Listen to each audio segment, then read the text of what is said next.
Hey guys, so I'm here in the car right now and I'm just about to go tobogganing with the sled in the back, and I can't help but feel really disturbed about what's happening right now in Canada. I can't help but feel really disturbed about how so many of our human rights are being taken away from us, how the Constitution and our democratic Charter of Rights and Freedom have been really trampled on these last weeks, months, and the last 2 years. This movement here in Canada is a very powerful movement that really has come from the people for the people. And regardless of what is being shown on mainstream media, this is a grassroots movement that has been led by the people for the people, that are standing up for democracy and our freedom of speech, our bodily autonomy, our ability to rightfully protest and to be in assembly and to be able to come together as a group of people.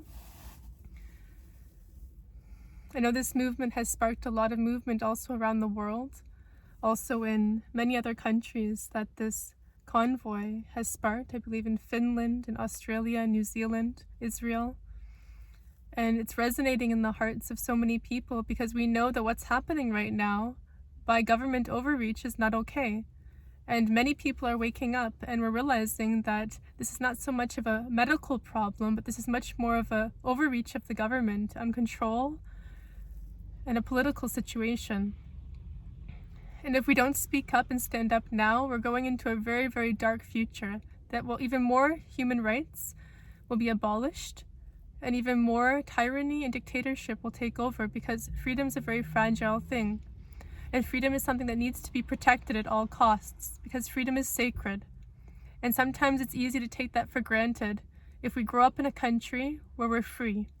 But when we start to see this overreach and these chains being put on top of us that are literally choking us and suffocating us, masking our ability to speak up and to speak our truth, putting a muzzle on our voice, this is a problem. And this is something very, very relevant and important that is happening right now.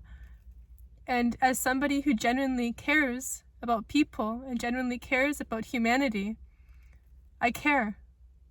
And because I care, I feel the injustice and I feel an anger in me, a healthy anger, that children are being abused, people are being abused,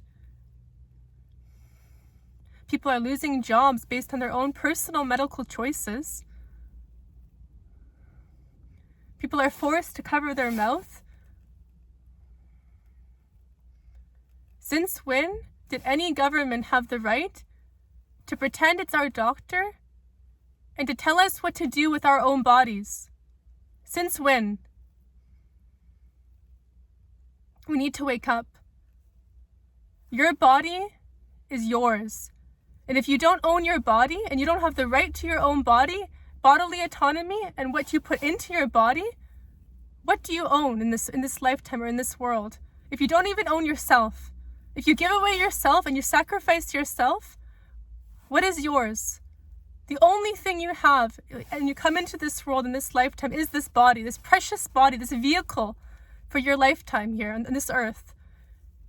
And if you don't have the choice to choose what you put into your body, that is telling you a very big statement, that is showing you that you are not free and you don't even own yourself.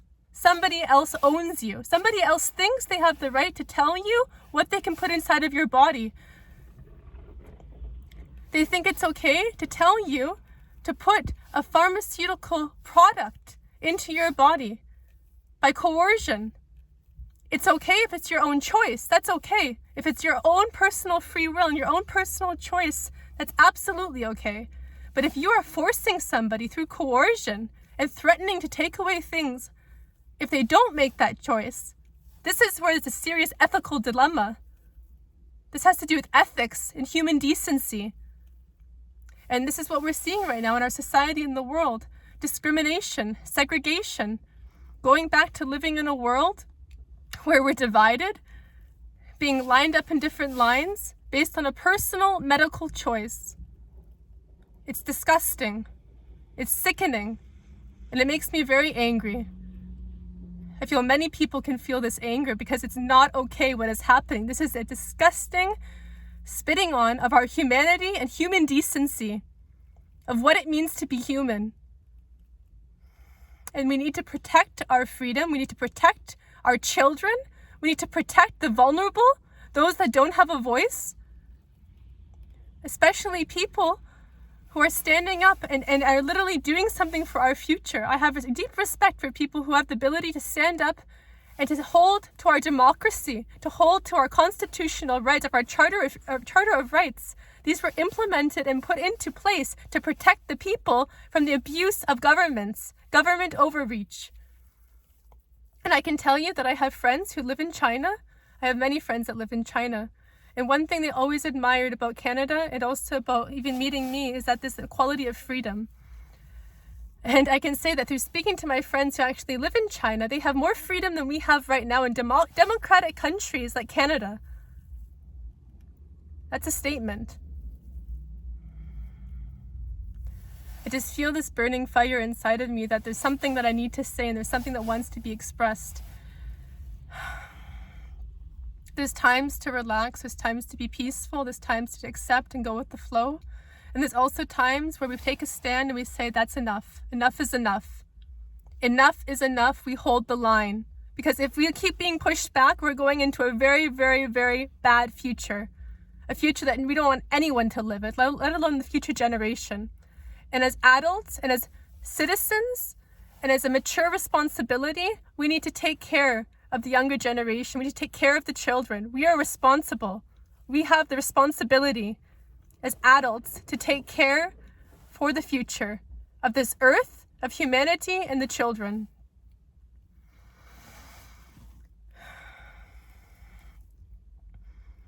I don't know if this message will connect or resonate fully with everybody, but I felt it's important for me to be truthful, and to be truthful to myself, and to speak the truth. There's nothing more important than that. Okay. I wish you a beautiful day. And holding true to freedom, sovereignty, love, unity, respect for all beings, and respect for all choices. A healthy humanity.